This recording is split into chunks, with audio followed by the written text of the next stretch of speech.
Who was your main influence or motive for you to continue practicing chiropractic without a license, so they said back in those times? What inspired me to keep practicing? Yes. After all the arrests and jails? What or who? What or who? Or what or who? What or who? What or what? What or who inspired you to keep practicing? What or who?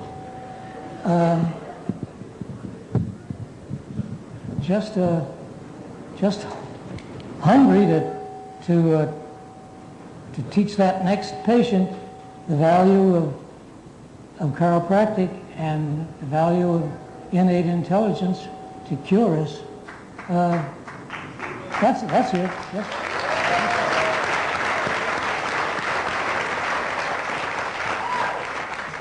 Dr. Reaver? Yes, I don't have a question. I just want to say thank you for letting us have the privilege of practicing chiropractic in today's world. And there's nothing more I can say other than thank you. Thank you. Thanks.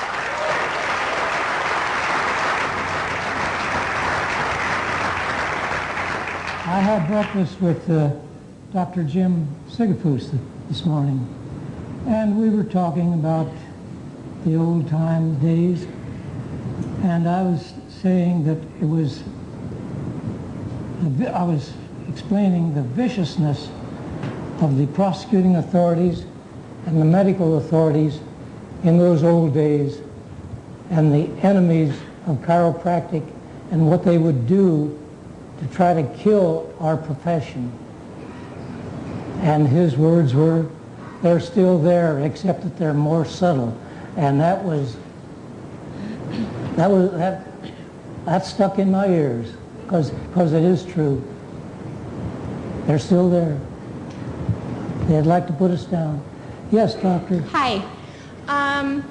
When you actually became a DC, how did your friends and immediate family react to the fact that you had become a doctor of chiropractic and gotten into this profession? Were they supportive of you, or did they denounce you? And how did they feel about you fighting for the cause and actually going to jail for what you believed in?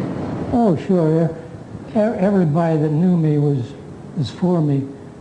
And everybody that knew about me was for me.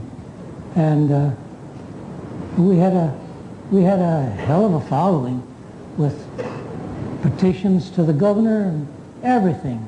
But we couldn't crack any nuts, man. When they sentenced you, you stayed there, brother. Yeah. You stayed there until you served your time. Dr. Reaver? Sure, everybody was supportive. Yes, doctor. Dr. Reaver, I'm a chiropractic student, as well as there are quite a few chiropractic students here. And on behalf of myself, and I think as well as them, I would just like to thank you from the deepest part of my heart. You are such an inspiration to us, and you be such an impact on us for the rest of our lives.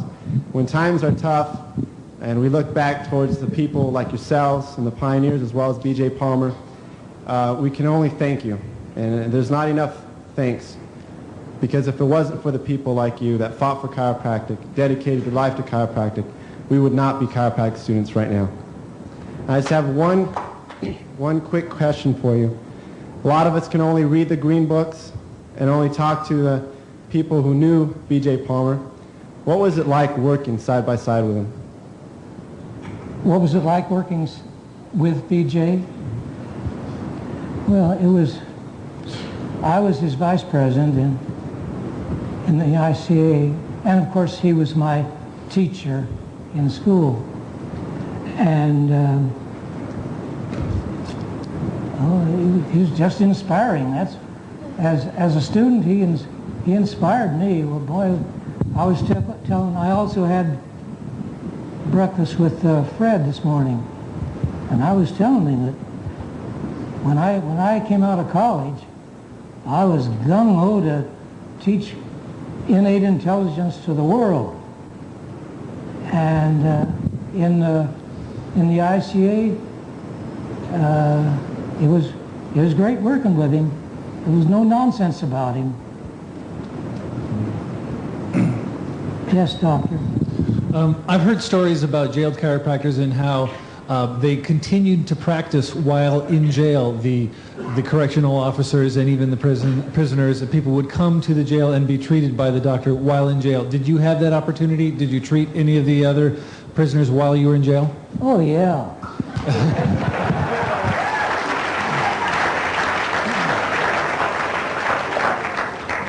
I adjusted my fellow prisoners. I adjusted the guards, some of them. I even adjusted the captain of the guards. But the first time I went to prison, I found myself slipping in cells, adjusting prisoners, and slipping in the guards' little cubby holes and adjusting. And I thought that was pretty damn sloppy. So every other time that I was sentenced, I would insist on them, anyone who wanted an adjustment, I would insist on them getting an order from the captain of the guards or from the superintendent and going up into the dispensary and adjusting them. And I felt that was a much better professional way to do it.